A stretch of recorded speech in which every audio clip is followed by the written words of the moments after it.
안녕하세요. 이슈를 대신 읽어주는 남자 이대남입니다. 최근 밀양 사건과 관련해서 당시 가해자로 지목돼 조사를 받았던 가해자와 밀양 사건 피해자 간의 통화 녹취록이 공개가 되면서 많은 논란이 생겼는데요. 이번에 공개된 녹취를 듣고 확실히 밀양 사건에 대한 진실을 조금은 알게 되었습니다. 바로 억울한 가해자는 분명히 존재한다는 것, 그리고 진짜 가해자 또한 확실히 존재한다는 것인데요. 분명 저는 지난 영상에서 44명의 가해자가 모두 무죄가 선고되지 않는다면 억울한 가해자들 역시 역풍을 맞게 될 것이라고 주장을 했습니다. 그리고 역풍을 맞지 않기 위해서는 지금이라도 피해자에 대한 공격적인 언행은 자제해야 한다고 했었는데요. 하지만 이번에 공개된 영상은 지난번보다 더욱 노골적으로 피해자를 깎아내리는 것을 넘어 조롱하는 수준까지 가는 모습을 보며 가해자 측에게 크게 실망을 했습니다. 대부분의 자막이 모두 실망스러웠지만 그 중에서도 일면식도 없는데 가해자로 처벌을 받았으며 도와줄 마음이 없다며 딱 잘라 거절했다는 자막과 쇠파이프 폭행이라는 자막은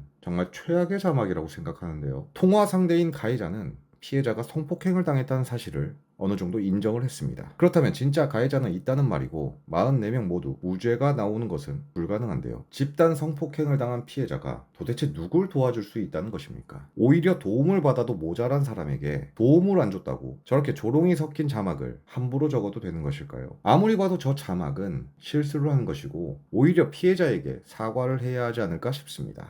그게 단순히 피해자를 위해서가 아니라 저런 언행은 억울한 가해자들에게 아무런 도움이 되지 않을 것 같은데요. 참고로 녹취에서 피해자는 가해자들과의 통화로 인해 몇몇 가해자들은 잘못이 없다고 증언을 했습니다. 그리고 이것은 가해자들의 억울함을 푸는데 아주 중요한 역할을 하겠죠. 따지고 보면 피해자가 억울한 가해자들을 도와준 셈이 된 건데 애석하게도 억울한 가해자들은 피해자에게 도움의 손길을 주지 않았고 오히려 녹취를 공개해서 피해자를 곤란한 상황에 처하게 만들어버렸습니다. 또한 피해자는 허리띠로 맞았는데 판결문에는 쇠파이프 폭행이 있다고 기재가 되어 있다는 자막을 썼는데요. 뭐 팩트체크를 위해 사실을 적었다고 생각은 드는데 때린 도구가 과연 그렇게 중요할까요? 진짜 팩트는 피해자가 도구로 맞았다는 사실입니다. 혹시 피해자가 허리띠로 맞았는데 쇠파이프로 맞았다고 거짓말을 한 것을 어필하고 싶으신 것인가요? 하지만 피해자는 굉장히 허술할 정도로 거짓말에 재능이 없습니다. 오히려 너무 직설적이고 솔직한 화법 때문에 지금의 녹취록 사태가 나온 것인데요. 만약 피해자가 정말 똑똑하고 전 국민을 속일 정도로 치밀한 사람이라면 애초에 가해자들과 통화조차 하지 않았을 것입니다. 그리고 피해자의 녹취를 들으면 들을수록 피해자의 지적 수준이 굉장히 낮다는 것을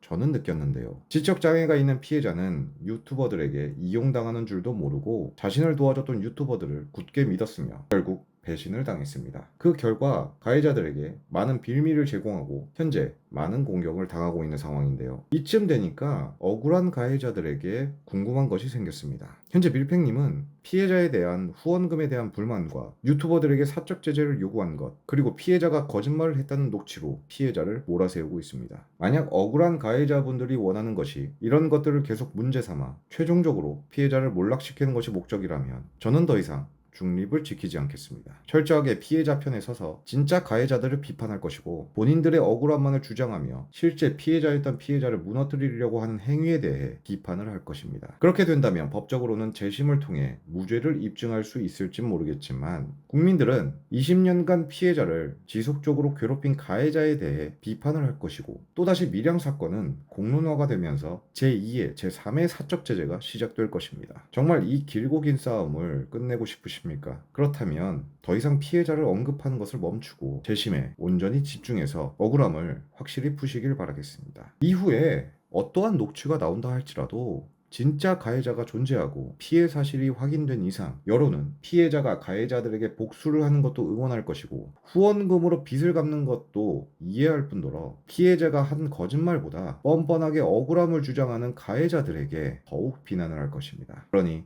이런 의미 없는 싸움은 이제 멈추시길 간절히 바라면서 제가 계속 중립을 지킬 수 있게 도와주시길 부탁드리겠습니다. 오늘의 영상을 마치도록 하겠습니다. 시청해주셔서 감사합니다.